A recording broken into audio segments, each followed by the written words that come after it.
sait ce qu'ils ont vu de l'autre côté.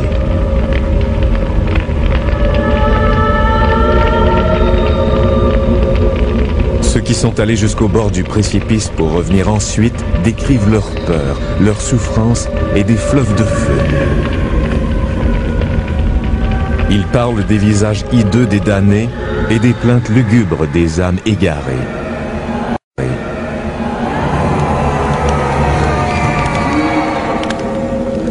Charles McCaig est l'un de ces hommes.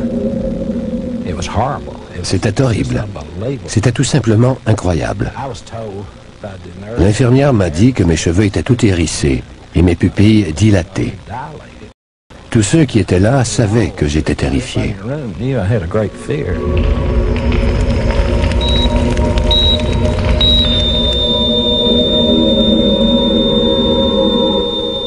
Les descriptions de McCaig et des autres rescapés ont permis au docteur Morris Rawlings, un éminent cardiologue et professeur de médecine à l'université Chattanooga, au Tennessee, d'écrire un livre. Même s'il ne croyait ni en Dieu ni au diable avant cette journée fatidique de janvier 77.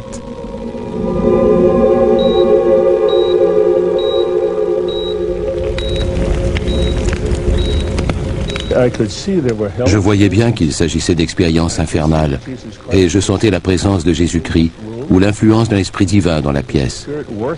Je pensais, je suis médecin, c'est moi le responsable ici, mais je me sentais tout petit. Ces événements ont transformé la vie du Dr Rawlings et modifié le cours de la recherche sur les expériences de vie après la mort. Des expériences vécues la plupart du temps par des gens morts sur la table d'opération et qui ont pu être réanimés. Aux États-Unis, 11 millions d'individus ont rapporté avoir vu le fameux tunnel de lumière au moment de leur mort clinique. Depuis peu, certains d'entre eux ont enfin décidé de rompre le silence et de raconter leur histoire. Selon le Dr Rawlings, beaucoup d'entre eux ont vu l'enfer, préférant ensuite oublier cette insoutenable vision, preuve tangible de l'échec de leur vie terrestre. Qui va avouer qu'il a complètement raté sa vie? On n'en parle même pas à ses parents ou à sa famille. Quelques-uns en profitent pour réformer leur cœur. D'autres subliment cette expérience négative ou doivent l'enfouir dans leur mémoire pour arriver à la tolérer. Rawlings prend connaissance du phénomène le jour où Charles McCaig meurt plusieurs fois dans son bureau des suites d'une crise cardiaque. Il le voit et l'entend décrire l'enfer tandis qu'il se bat pour survivre. Il n'arrêtait pas de répéter « Je suis en enfer ». McCaig n'est pas la seule victime. Quand on leur demande des détails au sujet de leur mort clinique, d'autres rescapés décrivent des scènes macabres, hideuses, rappelant les images sataniques imaginées par les grands peintres de l'histoire. La vision des 4 fleuves de feu du Satan brossés par Giotto au XIVe siècle leur est commune, tout comme des descriptions semblables au Satan bestial de Francesco Traini. La plupart d'entre eux avaient l'impression de flotter au-dessus de scènes infernales où les flammes léchaient les corps nus des damnés, pressés l'un contre l'autre comme dans une fresque de Signorelli. Les découvertes qui ont poussé le Dr Rawlings à écrire « To Hell and Back » sont étrangement reflétées dans le Purgatoire de Bosch, peint au XVe siècle. On y retrouve le fameux tunnel de lumière blanche, mais on y voit aussi les esprits terrestres englués dans la pénombre, au milieu de nulle part. C'est l'odyssée de Charles McCaig qui amène finalement le Dr Rawlings à discerner le côté macabre de l'au-delà. En janvier 1977, souffrant de douleurs thoraciques, McCaig se présente à son centre de diagnostic. J'étais au centre de diagnostic parce que je croyais que j'avais fait une crise cardiaque au travail. Ils voulaient me faire passer une épreuve d'effort avant de me renvoyer chez moi. Pendant l'épreuve, j'ai regardé les signaux du moniteur et j'ai compris que ça n'allait pas. La ligne ne zigzaguait pas du tout, comme si mon cœur avait cessé de battre. C'est à ce moment-là que je suis tombé. Une des infirmières lui donnait de l'oxygène et une autre a commencé le bouche à bouche pendant que je lui faisais un massage cardiaque. L'équipe a réussi à le réanimer, mais son cœur avait cessé de battre pendant de longues minutes. La première fois qu'ils m'ont réanimé, j'étais absolument terrifié. J'avais vécu une expérience horrible, mais je n'y comprenais rien. Le docteur m'a demandé ce qui se passait et j'ai répondu « Je reviens de l'enfer ». Il criait « Docteur, n'arrêtez pas ». D'habitude, il crie plutôt « Lâchez-moi, vous me brisez les côtes ». Lui, il m'a dit « Chaque fois que vous arrêtez, je retourne en enfer ». Rawlings et son équipe sont impressionnés par la terrible frayeur de McCaig, une frayeur bien supérieure à celle de tout autre patient. Il se débattait. Il disait voir les feux de l'enfer, des démons, des êtres qui le pourchassaient. Et il répétait « Je suis en enfer, priez pour moi ».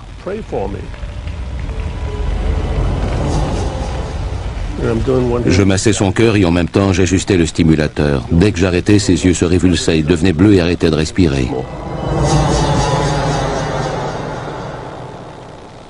Le lendemain, Rawlings tente d'en savoir davantage, mais McCaig a tout oublié. Je n'ai aucun souvenir de mon passage en enfer et je n'en veux pas. La dernière image que j'ai perçue était différente. J'ai vu ma mère qui est morte quand j'avais 10 ou 12 mois. Elle était avec ma belle-mère, morte depuis environ 10 ans. Je ne les ai pas entendus ou touchés ou quoi que ce soit, mais elle me tendait la main comme pour m'accueillir.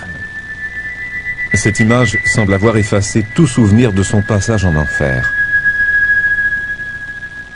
La raison pour laquelle très peu de patients réanimés in extremis racontent leur séjour en enfer est évidente, selon le Dr Rawlings.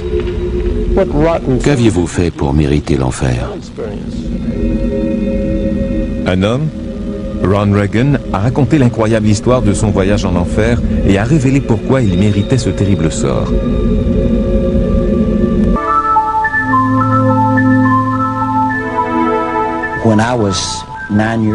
À l'âge de 9 ans, je vivais dans les montagnes du Tennessee. Nous étions très pauvres. Mon père n'était pas religieux, il était alcoolique et violent. Il passait son temps à crier, à jurer et à nous battre.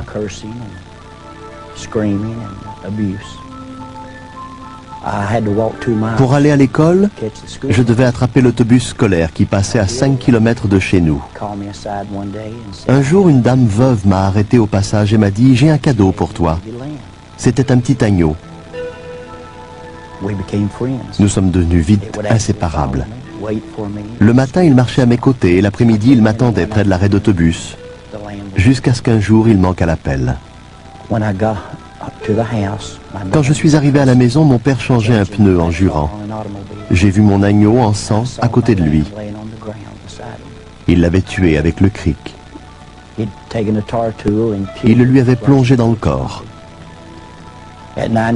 J'avais 9 ans. Je me suis mis à crier. Je me suis sauvé dans les collines en hurlant. Il a tué mon agneau. Et je me suis senti envahi par la haine et par la violence. Je ne comprenais plus rien à la vie. À l'âge de 12 ans, je faisais des fugues et j'avais un dossier aux services sociaux. À 15 ans, j'étais détenu pour homicide involontaire dans un centre d'éducation surveillée. J'avais volé une voiture et en fuyant la police, j'avais eu un accident. Il y a eu des morts. On m'a enfermé jusqu'à l'âge de 18 ans. Durant tout ce temps, j'étais habité par la haine, la colère et la violence.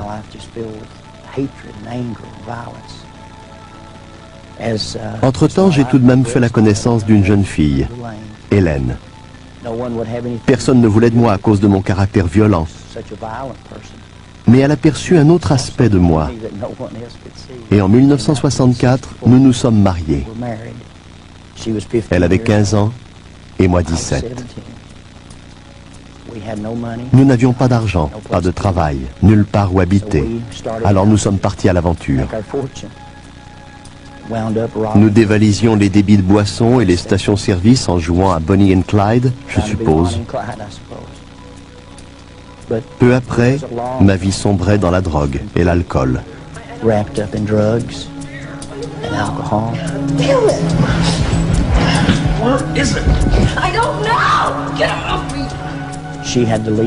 Elle m'a quitté à cause des sévices que je lui infligeais. Ça devait faire 8 ans que je traînais dans les rues d'Atlanta, en Géorgie. Je faisais partie d'un groupe de motards, les Iron Cross Bikers. Et je pensais que ce style de vie violent me convenait bien.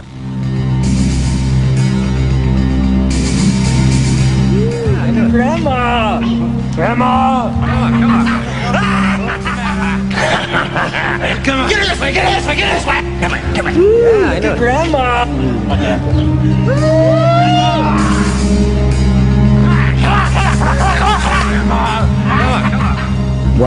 Un matin, je me suis réveillé dans la prison de Fulton Tower, à Atlanta.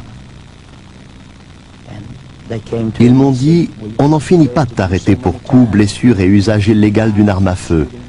On a décidé de t'interroger au sujet des meurtres qui ont eu lieu ici, à Atlanta. Je ne savais même pas si j'étais coupable.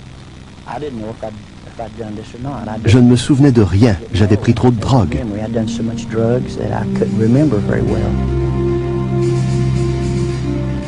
Le lendemain, tandis qu'on l'amène au tribunal, il s'enfuit par une porte dérobée et prend l'autobus jusqu'à Knoxville. Il se réfugie auprès de son ex-femme et de son fils de 6 ans. Quelques jours plus tard, bourré de drogue, il attaque un homme à la porte d'un magasin. Son fils est témoin de l'agression. J'ai senti la haine m'envahir et je l'ai frappé.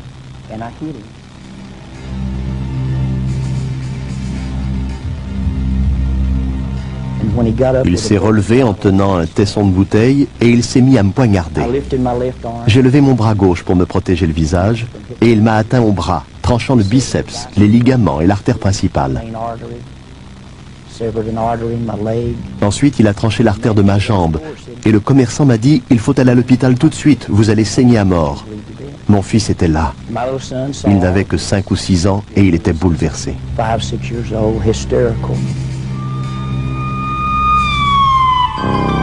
Quelques minutes plus tard, affalé au fond d'une ambulance, Reagan meurt et se retrouve aux portes de l'enfer. L'ambulancier m'a regardé et il m'a dit « Croyez-vous en Dieu ?» Je ne savais même pas de quoi il parlait. Sir, do you know the Lord? Jesus? I don't know any Jesus. Well, you better talk to him. He's in a serious condition. Damn you! And in a matter of minutes, l'instant d'après, j'étais au milieu des flammes. Comme si l'ambulance avait soudainement explosé. Je sentais l'odeur du feu, ou plutôt un mélange de soufre et de fumée. J'entendais des cris. Au bout d'un moment, j'ai eu l'impression de survoler les flammes. Et je me suis retrouvé au-dessus d'un petit lac entouré de falaises.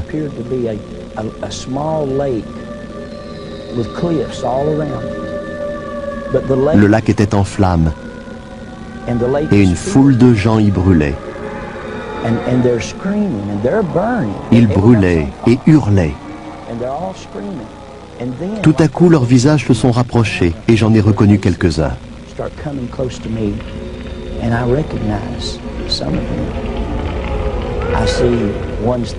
Certains d'entre eux étaient morts d'une surdose ou avaient pris le volant un soir d'ivresse.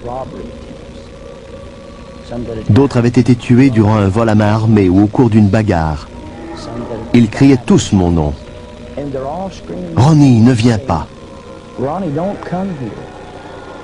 Tu ne pourras plus repartir. » Je les entendais, je respirais cette odeur, mais je ne comprenais rien. Je ne connaissais pas encore la peur. Ma vie était remplie de violence et de haine. On m'avait tiré dessus, on m'avait poignardé, mais je n'avais jamais eu peur. À ce moment-là, j'ai sombré dans l'inconscience. Pendant des heures, des jours, des semaines, j'ai été incapable d'oublier cette vision. En sortant de l'hôpital, je me suis saoulé. J'ai pris de la drogue. Mais ça n'a servi à rien. Je n'arrivais pas à oublier. Dès que j'éteignais les lumières, je revoyais cet horrible spectacle.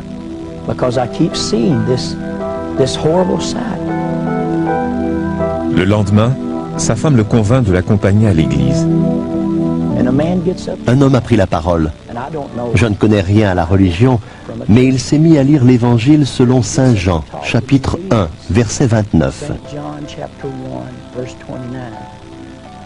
Voici l'agneau de Dieu qui ôte le péché du monde. Il aurait pu lire n'importe quoi d'autre et je n'y aurais rien compris. Mais quand il a dit ça, je me suis souvenu de mon agneau. Il a dit, Jésus est l'agneau de Dieu et il est mort pour racheter les péchés de l'humanité et nous sauver de l'enfer.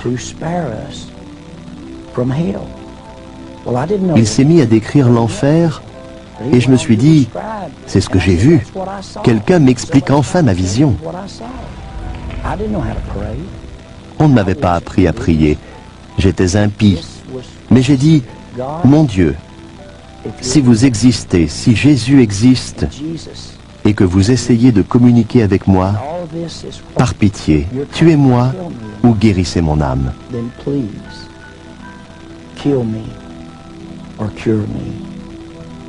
Je ne peux plus vivre comme ça. Je suis un père indigne et un mauvais mari. Je n'arrive même pas à garder un emploi. Par pitié, tuez-moi ou guérissez mon âme. Ce matin-là, j'ai pleuré.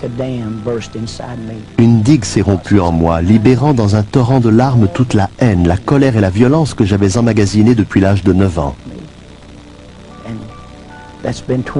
J'ai aussitôt éprouvé le besoin de raconter mon histoire à tous ceux qui voudraient l'entendre. Ça fait 22 ans que je la raconte. Today, I'm still telling the story.